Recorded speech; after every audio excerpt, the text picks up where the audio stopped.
From Keene in the Shire, the Liberty Media capital of the world, this is Daryl W. Perry, host of FPP Radio News for Friday, June 16th, 2017. Silver is trading at $16.78 per ounce. Gold is valued at $1,255 per ounce. Bitcoin is trading at 1.7 cents, and the average price of Bitcoin is $2,459.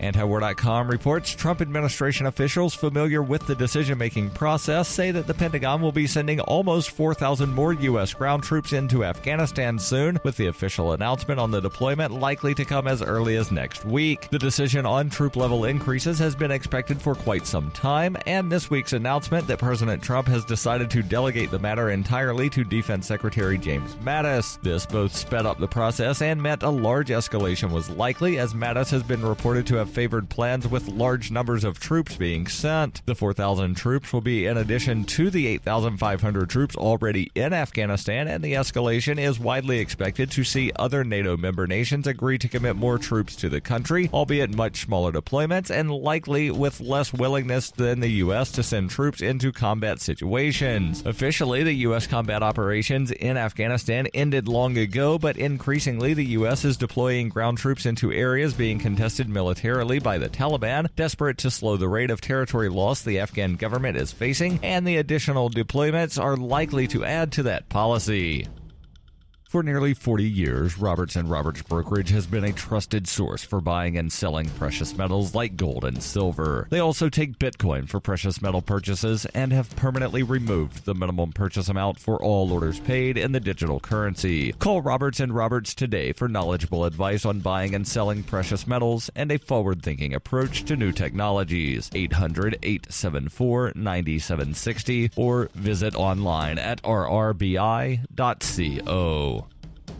UPI reports making good on promises to crack down on Cuba. President Donald Trump is expected to announce changes to existing U.S. policy during a trip to Miami on Friday, rolling back many of the steps taken by former President Barack Obama's administration. The president had been critical of actions that intended to warm decades of icy relations with the communist island nation, efforts punctuated by a trip to Havana a year ago, on which Obama became the first sitting U.S. president to visit Cuba in nearly a century. Trump believes many of Obama's efforts undermine U.S. and Cuban economic interest, as well as national security. He has promised to roll back certain parts of the reform since announcing his candidacy in 2015. Politico reported on Thursday a draft of the presidential directive states, "My administration's policy will be guided by key U.S. national security interest and solidarity with the Cuban people. I will seek to promote a stable, prosperous, and free country for the Cuban people. To that end, we must ensure that U.S. funds are not channeled to a regime that has failed to meet the most basic requirements of a free and just society." According to Trump's 8-page directive, U.S. businesses will be restricted from transacting with Cuban businesses tied to the country's military, although recently re-established U.S. commercial air travel to Cuba will be allowed to continue. The Trump administration says the goal of the directive is to end business practices that enrich Havana's government but fail to benefit the Cuban people. The White House said in a statement to Politico, "The policy the Trump administration is announcing regarding Cuba is based on President Trump's core conviction that what the Cuban exile community is asking for is right and just. The oppressors of the Cuban people are the Cuban government, who have increased repression on the island against dissidents and ladies in white since reestablishing diplomatic relations. Prior to that, it was not clear to some if the Obama policy towards Cuba would work. Today, it is clear that the Obama policy towards Cuba does not." The expected directive instructs the Treasury and Commerce departments to establish new rules within 3 months. Independent Cuban enterprises not affiliated with the military, which are smaller and far fewer in number, will still be permitted to do business with U.S. citizens and companies under Trump's policies. Friday's announcement is expected to be made by Trump at the Manuel Artime Theater in Miami, which at a distance of about 230 miles is the closest major U.S. city to Cuba.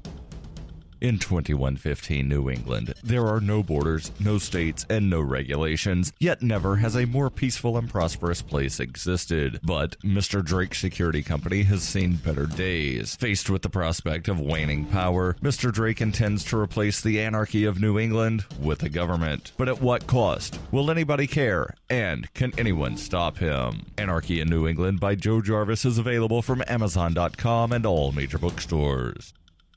This has been FPP Radio News, online at fppradio.com.